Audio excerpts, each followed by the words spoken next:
د هندوستان د یو بت پرست د توبې واقعه. حضرت مولانا اشرف علي تهانوي رحمه الله یو واقعه ذکر کړې چې د هندوستان یو بت پرست کافر خپل بت ته نوي کاله د یا سنمو یعنی ای بت اواز کوي، خو د بت د طرفه څخه به ورته هیڅ جواب نه راته. یو ورځ یې په غلطۍ کې د خولې څخه د یا سنمو پر ځای یا صمد ووتی. صمد د الله جل جلاله د ننوي نومونو یو نوم دی چې معنا یې د المستغني عن كل احد المحتاج الیه كل احد، هغه بې نیازه ذات چې د هر چا څخه بې پروا دی او وده ته هر څوک محتاج دی. نو د الله جل جلاله د طرفه ورته आवाज راغی، لبیک یا عبدی،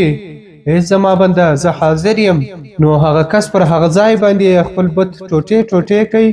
او کلمه یې وویل چې لا اله الا الله محمد رسول الله. او نورو هندوانو ته یې وویل چې ظالمانو، ما خو نوي کاله و دې بت اوازونه کول خو هیڅ جواب به نه راته راتلی. نن مې په غلطۍ کې د مسلمانانو د رب نوم د خولې څخه ووتی،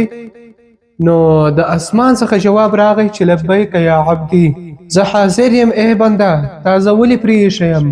او هغه کاڼو ته اوازونه کوي چې هغه خپل ځان ته کاڼه او ګونګیان دي، بت خبرې نشي کولی. د دې واقعې بیانولو څخه وروسته مولانا اشرف علي تهانوي رحمه الله لیکلي چې کله الله جل جلاله د یو بت پرست و طرف ته چې په غلطۍ کې د الله نوم اخیستی و دومره ورته متوجه دی، نو که یو کس مسلمان وي او هغه د الله راضي کول غواړي، نو هغه و طرف د به الله څومره زیات متوجه وي. او دغه رقم عزیزانو د زکندن په حالت کې توبه نه قبلیږي. البته چې کله په انسان باندې د زکندن حالت شروع سي، نو بیا د انسان توبه نه قبلیږي، ځکه دی په دې وخت کې هر څه په خپلو سترګو ګوري، خپل مرګ په خپلو سترګو ویني، نو بیا خو ایمان بالغیب نه پاته. حدیث شریف کې راځي ان الله يقبل توبه العبد ما لم يغرغر، بشکه الله جل جلاله د بنده توبه قبلوي ترڅو پورې چې د روح مری ته نه وي را رسېدلی. یعنی د مر په وخت خو فرعون هم ویلی و آمنت أنه لا إله إلا الذي آمنت به بنو إسرائيل وأنا من المسلمين، ما دا یقین وکړ چې نسته لایق د عبادت ما سوا د هغه ذات څخه په کوم ځای چې بني اسرائیل ایمان راوړی دي او زه د فرمان بردارو څخه یم. نو ورته وویل سوه الآن وقد عصيت قبل وكنت من المفسدين، آیا تا اوس ایمان راوړی حال دا چې له دې څخه وړاندې یعنی د دې څخه مخکې تا نافرماني کړې ده او ته د فساد کوونکو څخه یې.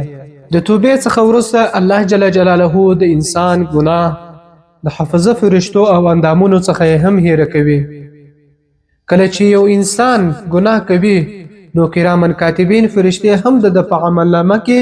د دا ګناه ورته لیکي. د انسان خپل اندامونه، لاس، پښې وغیره به هم د قیامت په ورځ د خلاف گواهی شاهدی ورکوي. او دا ورځ او شپه په کومه چې ګناه سوی وي، دا به هم د قیامت په ورځ د انسان خلاف گواهی ورکوي. خدای رب کریم دې مهرباني ته ګوره چې کله انسان په اخلاص توبه وباسي، نو الله تعالی یې ګناه هم معاف کوي، د عمل نامې څخه یې هغه ګناه بېخي ختمه کوي، د هغه فرشتو څخه یې هم هېره کړي دا ګناه کومو چې دا لیکلې د اندامونو څخه یې هم هېره کړي، او په کومه ځمکه یې چې ګناه کړی وي د هغې څخه یې هم هېره کړي، د دې دپاره چې سبا د قیامت په ورځ دوی د انسان خلاف گواهی ورنه کړي. نبی علیه الصلاة والسلام فرمایي اذا تاب العبد من ذنوبه انسى الله عز وجل حفظته وذنوبه وانسى ذلك جوارحه ومعالمه من الأرض حتى يلقى الله يوم القيامة وليس عليه شاهد من الله بذنب. کله چې یو بنده د خپلو ګناهونو څخه توبه وباسي،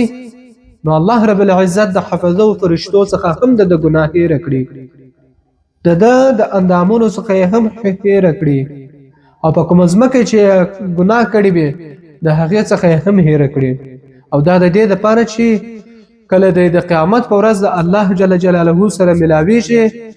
نو په د ګناه څوک گواه نه وي. یعنی ځکه کچیر د دوی څخه دا ګناه هیر نه سي نو دوی خو بیا د انسان خلاف گواهی شاهدی ورکوي. عزیزانو الله جل جلاله بار بار ګناه معاف کوي.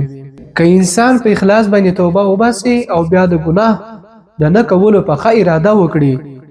لیکن بیا هم د غلبې شهوت او شیطانی وسوسو په وجه ورڅخه ګناه وسی او دوی بیا توبه وباسي استغفار ووایي نو الله جل جلاله بیا هم د ګناه معاف کوي. که څه هم چې په یو ورځ اویا ځله